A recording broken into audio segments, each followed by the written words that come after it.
Good morning दोस्तों, स्वागत है आपका 12 अक्टूबर 2023 आपकी अपनी फूल पत्ती वाली क्लास में, जिसमें चर्चा करेंगे रोज की तरह करंट अफेयर से जुड़े 10 महत्वपूर्ण सवाल जो आपकी प्रतियोगी परीक्षाओं के लिए काफी महत्वपूर्ण होने वाले हैं।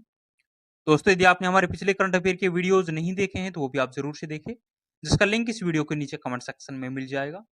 वीडियो के लास्ट में जो कल के 10 क्वेश्चन हैं हम उनका भी रिविजन करने वाले हैं, इसलिए आप वीडियो को लास्ट तक जरूर देखें। वीडियो काफी इंपॉर्टेंट होने वाला है। दोस्तों, यदि आप चैनल पे नए हैं तो प्लीज चैनल को सब्सक्राइब करें। यदि आपको वीडियो पसंद आता है तो प्लीज वीडियो को लाइक भी करें और इस वीडियो को ज्यादा से ज्यादा अपने दोस्तों के साथ में शेयर करें। तो बिना किसी देरी के स्टार्ट करते हैं आज का पहला क्वेश्चन। पहला क्वेश्चन है, नोवा P20 शिखर सम्मेलन कहाँ आयोजित होगा? नोवा P20 शिखर सम्मेलन है, ये यशोभूमि दिल्ली में आयोजित होगा। P20 के बारे में बात करें तो G20 पार्लियामेंट्री स्पीकर समिट है।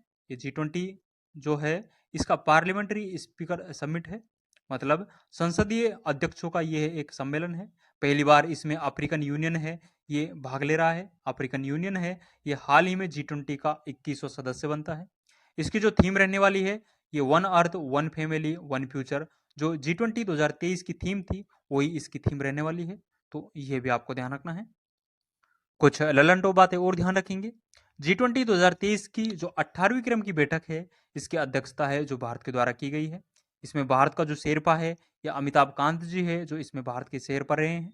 G20 2022 की जो अध्यक्षता की गई थी ये इंडोनेशिया के द्वारा की गई थी और 2024 की जो अध्यक्षता करने वाला है ये ब्राजील करने वाला है। तो ये भी आपको ध्यान रखना है। G20 का नवीनतम सदस्य है ये हाल ही में अफ्रीकन यूनियन बना है, जो कि 21वां सदस्य G20 का बना है। वर्तमान लोकसभा स्पीकर है ये ओम बिड़ला जी है और पहले जो लोकसभा स्पीकर थे ये जीवी मावलंकर थे। नए संसद भवन का उद्घाटन है ये वीर सावरकर की जयंती पर 28 मई को प्रधानमंत्री नरेंद्र मोदी के द्वारा नए संसद भवन का उद्घाटन किया जाता है। नए संसद भवन का निर्माण है जो सेंट्रल विस्टा प्रोजेक्ट के तहत टाटा कंपनी के द्वारा इसका निर्माण किया जाता है। इसमें लोकसभा सीट के बारे में बात करें तो 888 है जो इसमें लोकसभा सीट है और राज्यसभा सीट है जो 384 इसमें राज्यसभा सीट है। जो लोकसभा सीट है इन्हें का जो प्रतीक चिन्ह है वो मोर है, जबकि राज्यसभा जो सीट है इनका राज्यसभा है इसका जो प्रतीक चिन्ह है वो कमल है। तो ये भी आपको ध्यान रखना है। मतलब जो लोकसभा है इसका प्रतीक चिन्ह मोर और राज्यसभा का जो प्रतीक चिन्ह है वो कमल है। इसके वास्तुकार के बारे में बात करें तो विमल पटेल है जो नए संसद भवन के वास्तुकार है। ये त्रिकोण आकार का है। पुराने संसद भवन का नाम है ये संविधान सदन रखा गया है। तो ये भी आपको ध्यान रखना है। दोस्तों, आगे बढ़ने से पहले मैं आपको बता दूं इन सभी 10 क्वेश्चन की जो पीडीएफ है वो हमारे टेलीग्राम चैनल जीने स्टॉक पर मिल जाएगी, जिसका लिंक इस वीडियो के नीचे कमेंट सेक्शन में दिया हुआ है। यहाँ जाकर आप ये पीडीएफ डाउनलोड कर सकते हो। दोस्तों, यदि आपको वीडियो पसंद आ रहा है तो प्लीज वीडियो को लाइक करें और यदि आपने अभी तक हमारे चैनल को सब्सक्राइब नहीं किया है तो प्लीज चैनल को सब्सक्राइब भी करें और इस वीडियो को ज्यादा से ज्यादा अपने दोस्तों के साथ में शेयर करें। आगे बढ़ते हैं। नेक्स्ट क्वेश्चन है, यूरोपीय अंतरिक्ष एजेंसी के अनुसार ब्राजील के आकार से 3 गुना बड़ा ओजोन छिद्र कहाँ हुआ है? तो हाल ही में यूरोपीय स्पेस एजेंसी के द्वारा कोपरनिकस उपग्रह भेजा गया है। इस दौरान ये पता लगाया गया है कि ब्राजील के आकार से 3 गुना बड़ा ओजोन छिद्र है ये अंटार्कटिका में हुआ है, अंटार्कटिका महाद्वीप में हुआ है। तो ये आपको ध्यान रखना है। ओजोन छिद्र का आकार है ये 26 मिलियन किलोमीटर स्क्वायर है। इससे पहले साल 2000 में सबसे बड़ा आकार 28.4 मिलियन किलोमीटर स्क्वायर था। तो ये भी आपको ध्यान रखना है। और जो अब वर्तमान में आकार देखा गया है वो 26 मिलियन किलोमीटर स्क्वायर है, ये अंटार्कटिका पर देखा गया है। तो ये भी आपको ध्यान रखना है। कुछ ललनटो बातें और ध्यान रखेंगे। ओजोन परत है ये समताप मंडल में पाई जाती है और इसकी खोज है जो फोरमैन के द्वारा इसकी खोज की गई थी। मॉन्ट्रियल प्रोटोकॉल है ये 16 सितंबर 1987 को होता है, जो कि ओजोन परत के संरक्षण से संबंधित है। इसलिए 16 सितंबर को विश्व ओजोन दिवस के रूप में सेलिब्रेट किया जाता है। अंटार्कटिका है ये एक सफेद महाद्वीप है और इसकी जो सबसे ऊंची जो पर्वत है माउंट विल्सन मैसिव है। किगाली एग्रीमेंट है ये भी ओजोन परत के संरक्षण से संबंधित है। किगाली है जो रवांडा की राजधानी है। नेक्स्ट क्वेश्चन है, हाल ही में चर्चा में रहे ऑपरेशन पवन का संबंध किससे है? तो हाल ही में ऑपरेशन पवन है ये चर्चा में रहा है। इसका संबंध है जो श्रीलंका से है। 11 अक्टूबर 1987 को बैटल ऑफ जाफना होता है। इसमें भारतीय सेना के द्वारा भाग लिया गया था। भारतीय सेना ने लिट्टे मतलब लिबरेशन टाइगर ऑफ तमिल इल्लम समूह को समाप्त करने के लिए भारतीय सेना है जो यहाँ पर भेजी जाती है। उस समय प्रधानमंत्री राजीव गांधी थे। तो भारतीय सेना के बहुत सारे जवानों ने यहाँ शहादत दी थी, इसीलिए इसे भारत का वियतनाम कहा जाता है। भारत का वियतनाम है जो बैटल ऑफ जापना के दौरान जो शहादत दी थी भारतीय जवानों के द्वारा, इसे भारत का वियतनाम कहा जाता है। मतलब वियतनाम में भी अमेरिका के द्वारा अपनी सेना भेजी गई थी, उसी दौरान अमेरिका सेना के द्वारा बहुत सारी शहादत दी गई थी, इसलिए उसे वियतनाम की संज्ञा दी गई है। तो इसे भारत का वियतनाम की संज्ञा है जो बैटल ऑफ जापना को दी गई है। तो ये भी आपको ध्यान रखना है। कुछ ललनटो बातें और ध्यान रखेंगे। ऑपरेशन अल अक्सा फ्लड है, ये हाल ही में हमास ने जो इजराइल पर आक्रमण किया है, इसे ऑपरेशन अल अक्सा फ्लड करार दिया है। बदले में इजराइल के द्वारा हमास पर जो आक्रमण किया गया है, इसे ऑपरेशन आयरन स्वाड कहा गया है। ऑपरेशन कावेरी है, ये भारतीय सरकार के द्वारा सूडान में चलाया जाता है। ऑपरेशन करुणा है, ये म्यांमार में चलाया जाता है। और हाल ही में जो तुर्की और सीरिया में भूकंप आया था, इसमें राहत कार्यों के लिए भारत सरकार के द्वारा ऑपरेशन दोस्त चलाया गया है। ऑपरेशन जीरो आवर है, ये हैदराबाद में चलाया गया है। ऑपरेशन जीरो आवर है, ये भारत छोड़ो आंदोलन के दौरान चलाया गया था। और ऑपरेशन पोलो है, ये हैदराबाद में चलाया गया था। तो ये भी आपको ध्यान रखना है। नेक्स्ट क्वेश्चन है, हाल ही में चीन ने BRI प्रोजेक्ट के तहत पद्मा ब्रिज रेल लिंक कहां प्रारंभ हुआ है? तो हाल ही में चीन ने BRI मतलब बेल्ट रोड इनिशिएटिव प्रोजेक्ट के तहत Padma bridge rail link Bangladesh में प्रारंभ किया है। इसकी लंबाई के बारे में बात करें तो 82 किलोमीटर इसकी टोटल लंबाई रहने वाली है। बांग्लादेश की जो वर्तमान में प्रधानमंत्री है, ये शेख हसीना है। कुछ ललनटो बातें और ध्यान रखेंगे। मैत्री पाइपलाइन है, ये भारत और बांग्लादेश के मध्य में संचालित है। डीजल की सप्लाई के लिए मैत्री पाइपलाइन को बिछाया गया था। 3 बीघा कॉरिडोर है, ये संविधान संशोधन के तहत भारत और बांग्लादेश के मध्य में होता है। तिस्ता नदी जल विवाद है, ये भारत और बांग्लादेश के मध्य में है। नेक्स्ट क्वेश्चन है, 360 one wealth Hurun India rich list 2023 के अनुसार भारत के सबसे अमीर व्यक्ति कौन है? तो हाल ही में 360 one wealth Hurun India rich list 2023 आई है। इसमें भारत का जो सबसे अमीर व्यक्ति है, ये मुकेश अंबानी है। सेकंड स्थान पर गौतम अडानी है और थर्ड स्थान पर साइसर पुणेवाला है। तो ये आपको ध्यान रखना है। कुछ महत्वपूर्ण इंडेक्स और ध्यान रखेंगे। प्रेस फ्रीडम इंडेक्स में भारत की रैंक है जो 161वीं है और इसे रिपोर्टर्स विदाउट बॉर्डर के द्वारा जारी किया जाता है। लॉजिस्टिक परफॉर्मेंस इंडेक्स में भारत की रैंक है जो 38वीं है और लॉजिस्टिक परफॉर्मेंस इंडेक्स है, इसे वर्ल्ड बैंक के द्वारा जारी किया जाता है। फायर पावर इंडेक्स में भारत की रैंक है जो चौथी है और इसमें पहली रैंक है जो यूएसए की है, सेकंड रैंक है जो रसिया की है और थर्ड रैंक इसमें चाइना की है। भारत की फोर्थ रैंक है जो हाल ही में एशियन गेम हुए हैं, 19वें एशियन गेम हुए हैं, इसमें भी भारत की पदक तालिका में फोर्थ रैंक थी। वर्ल्ड पीस इंडेक्स में भारत की रैंक है जो 126वीं है और हैप्पीनेस इंडेक्स में भी भारत की रैंक 126वीं है। ग्लोबल जेंडर गैप इंडेक्स में भारत की रैंक है जो 127वीं है। तो ये भी आपको ध्यान रखना है और आपको कमेंट सेक्शन में बताना है कि जो ग्लोबल जेंडर गैप इंडेक्स में तो 127वीं है और हंगर इंडेक्स में भारत की रैंक कौन सी है, इसका आंसर आप कमेंट सेक्शन में जरूर बताएं कि हंगर इंडेक्स में भारत की रैंक कौन सी है। नेक्स्ट क्वेश्चन है, हाल ही में दक्षिण एशिया का पहला एयरक्राफ्ट रिकवरी ट्रेनिंग स्कूल कहां प्रारंभ हुआ है? तो हाल ही में दक्षिण एशिया का पहला एयरक्राफ्ट रिकवरी ट्रेनिंग स्कूल है, ये बेंगलुरु कर्नाटका में प्रारंभ हुआ है। दुर्घटना होने पर एयरक्राफ्ट की फास्ट रिकवरी की जा सके, इसके लिए ये ट्रेनिंग स्कूल है, ये बेंगलुरु कर्नाटका में इसको प्रारंभ किया गया है। कुछ ललंटो बातें और ध्यान रखेंगे।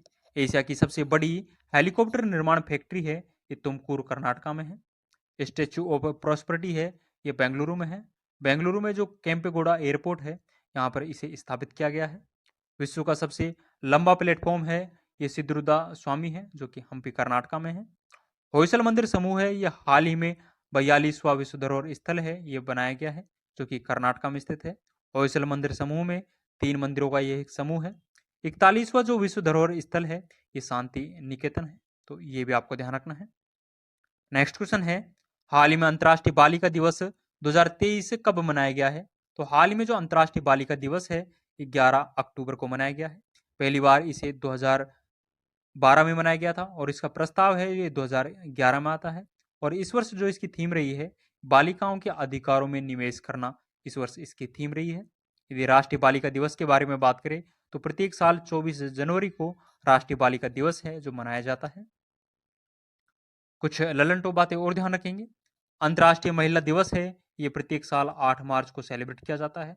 और राष्ट्रीय महिला दिवस है, ये सरोजिनी नायडू की जयंती पर 13 फरवरी को सेलिब्रेट किया जाता है। अंतर्राष्ट्रीय हिंदी दिवस है, ये 10 जनवरी को सेलिब्रेट किया जाता है। और राष्ट्रीय हिंदी दिवस है, ये 14 सितंबर को सेलिब्रेट किया जाता है। अंतर्राष्ट्रीय शिक्षक दिवस 5 अक्टूबर को और राष्ट्रीय शिक्षक दिवस है, ये डॉक्टर सर्वपल्ली राधाकृष्ण की जयंती पर 5 सितंबर को सेलिब्रेट किया जाता है। अंतर्राष्ट्रीय अहिंसा दिवस है, ये 2 अक्टूबर को महात्मा गांधी की जयंती पर सेलिब्रेट किया जाता है। तो ये भी आपको ध्यान रखना है। नेक्स्ट क्वेश्चन है, हाल ही में भारत हेवी इलेक्ट्रिक लिमिटेड का निदेशक किसे नियुक्त किया गया है? तो हाल ही में BHEL का निदेशक है, ये बानी कपूर को नियुक्त किया गया है। यदि भारत हेवी इलेक्ट्रिक लिमिटेड के बारे में बात करें तो यह एक महारतन कंपनी है और इसकी स्थापना है जो 1964 में इसकी स्थापना होती है। और हाल ही में जो 13वीं महारतन कंपनी बनी है, ये ऑल इंडिया लिमिटेड बनी है। तो ये भी आपको ध्यान रखना है। कुछ ललन टॉप बातें और ध्यान रखेंगे। वर्तमान में नौसेना के जो उप प्रमुख है, ये तरुण सोबती है। वर्तमान मास्टर कार्ड के CEO है, ये रजनीश कुमार है। UN महासभा के 78वें सत्र का अध्यक्ष है, ये डेनिस फ्रांसीसी है, जो कि त्रिनिदाद एंड टोबैगो देश के रहने वाले हैं।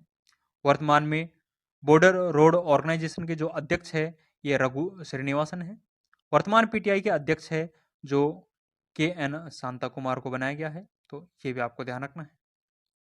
नेक्स्ट क्वेश्चन है, हाल ही में 101 वर्ष की आयु में दिवंगत हुई कार्त्यायनी अम्मा का संबंध किससे है? हाल ही में 101 वर्ष की आयु में कार्त्यायनी अम्मा का निधन हो गया है। इनका संबंध है जो केरल से है। ये केरल के जो साक्षरता अभियान था, इसकी पोस्टल गर्ल रही है। तो ये आपको ध्यान रखना है। हाल ही में कुछ महत्वपूर्ण निधन और हुए हैं, ये भी आपको ध्यान रखना है। हाल ही में MS स्वामीनाथन का निधन हो गया है। ये भारत में हरित क्रांति का जनक है, जो डॉक्टर MS स्वामीनाथन को जाना जाता है। विश्व में जो हरित क्रांति है इसका जनक है, ये किसे जाना जाता है? इसका आंसर आप कमेंट सेक्शन में जरूर बताएं। और हरित क्रांति जो शब्द है, ये विलियम गॉड के द्वारा दिया गया था। दिलीप महानोलम्बिस है, इसके द्वारा ORS घोल की खोज की गई थी और इसे हाल ही में पद्म विभूषण से सम्मानित किया गया है। बाल कृष्ण दोषी है, जो कि वास्तुकला से संबंध रखते हैं, इसे भी पद्म विभूषण से सम्मानित किया गया है। मुलायम सिंह यादव है, इनका भी हाल ही में निधन हो गया है, जो कि उत्तर प्रदेश के पूर्व CM थे। अंतिम क्वेश्चन देखेंगे, हाल ही में न्यायिक सेवाओं में EWS के लिए 10% आरक्षण की घोषणा किसने की है? तो हाल ही में न्यायिक सेवाओं में EWS के लिए 10% आरक्षण की जो घोषणा की है, ये बिहार सरकार के द्वारा की गई है। ये 10% आरक्षण है, ये लॉ यूनिवर्सिटी, लॉ कॉलेज और न्यायिक सेवाओं में दिया जाएगा। तो ये आपको ध्यान रखना है। कुछ ललन टॉप बातें और ध्यान रखेंगे। EWS को 10% आरक्षण है, ये 103वें संविधान संशोधन 2019 के तहत प्रदान किया जाता है। इस दौरान आर्टिकल 15(6) और 16(6) ये जोड़े जाते हैं। SC/ST का आरक्षण 10 वर्ष के लिए एक्सटेंड कर दिया गया है, जो कि 104वें संविधान संशोधन के तहत किया गया है। G20 कला प्रदर्शनी का आयोजन है, ये पटना बिहार में होता है। और इसकी थीम के बारे में बात करें तो टुगेदर वी आर्ट है जो इसकी थीम रही है। हर घर गंगा जल अभियान है, ये बिहार सरकार के द्वारा प्रारंभ किया गया है। तो ये भी आपको ध्यान रखना है। दोस्तों, ये 10 इंपॉर्टेंट क्वेश्चन हमने आज के डिस्कस किए हैं। जो कल के 10 क्वेश्चन हैं उनका भी एक बार क्विक रिवीजन कर लेते हैं। जिसमें पहला क्वेश्चन था, हाल ही में हिंद महासागर रिम एसोसिएशन का अध्यक्ष किसे नियुक्त किया गया है? तो हाल ही में हिंद महासागर रिम एसोसिएशन का अध्यक्ष है, ये श्रीलंका को नियुक्त किया गया है। नेक्स्ट है, हाल ही में चर्चा में रहे प्रोजेक्ट कुइपर का संबंध किससे है? तो प्रोजेक्ट कुइपर है, ये अमेजन से संबंध है। नेक्स्ट है, हाल ही में JNU से डॉक्टरेट की मानद उपाधि प्राप्त करने वाली पहली महिला सामिया हसन किस देश से है? तो सामिया हसन है, ये तंजानिया की राष्ट्रपति है। नेक्स्ट है, national framework for climate services की नोडल एजेंसी कौन सी है? तो भारत मौसम विज्ञान विभाग है, ये national framework for climate services की नोडल एजेंसी है। नेक्स्ट क्वेश्चन है, हाल ही में अबुआ वीर दिसोम अभियान कहाँ प्रारंभ हुआ है? तो ये झारखंड में प्रारंभ हुआ है। नेक्स्ट क्वेश्चन है, हाल ही में विज्ञानियों ने किस छठे बुनियादी स्वाद के लिए अस्तित्व की खोज की है? तो संवेदना है, ये छठे बुनियादी स्वाद के रूप में इसके अस्तित्व की खोज है जो की है। नेक्स्ट क्वेश्चन है, प्रतिवर्ष विश्व डाक दिवस है, ये कब मनाया जाता है? तो 9 अक्टूबर को प्रत्येक साल विश्व डाक दिवस है, ये सेलिब्रेट किया जाता है। हाल ही में launch the book of life my dance with Buddha for success के लेखक कौन है? तो इसके लेखक है जो विवेक अग्निहोत्री है। नेक्स्ट क्वेश्चन है, हाल ही में युवा मितान परिवहन योजना का शुभारंभ कहाँ हुआ है? तो इसका शुभारंभ है जो छत्तीसगढ़ में हुआ है। नेक्स्ट क्वेश्चन है, हाल ही में छत्रपति शिवाजी महाराज के मध्ययुगीन हथियार वाघ नख को भारत लाने के लिए किससे समझौता किया गया है? तो ये समझौता है जो ब्रिटेन से किया गया है, तो ये भी आपको ध्यान रखना है। दोस्तों, हमने आज के और कल के करंट अफेयर्स के इंपॉर्टेंट क्वेश्चंस डिस्कस किए हैं जो कि आपकी परीक्षाओं की दृष्टि से काफी इंपॉर्टेंट है। आज के सभी 10 क्वेश्चंस की जो पीडीएफ है वो हमारे टेलीग्राम चैनल जी स्टॉक पर मिल जाएगी, जिसका लिंक इस वीडियो के नीचे कमेंट सेक्शन में दिया हुआ है, यहाँ जाकर आप ये पीडीएफ डाउनलोड कर सकते हो। दोस्तों, यदि आपको वीडियो पसंद आया है तो प्लीज़ वीडियो को लाइक करें, और यदि आपने अभी तक हमारे चैनल को सब्सक्राइब नहीं किया है तो प्लीज़ चैनल को सब्सक्राइब भी करें, और इस वीडियो को ज़्यादा से ज़्यादा अपने दोस्तों के साथ में शेयर करें। आज के लिए बस इतना ही, मिलते हैं नेक्स्ट वीडियो में। थैंक यू, जय हिंद।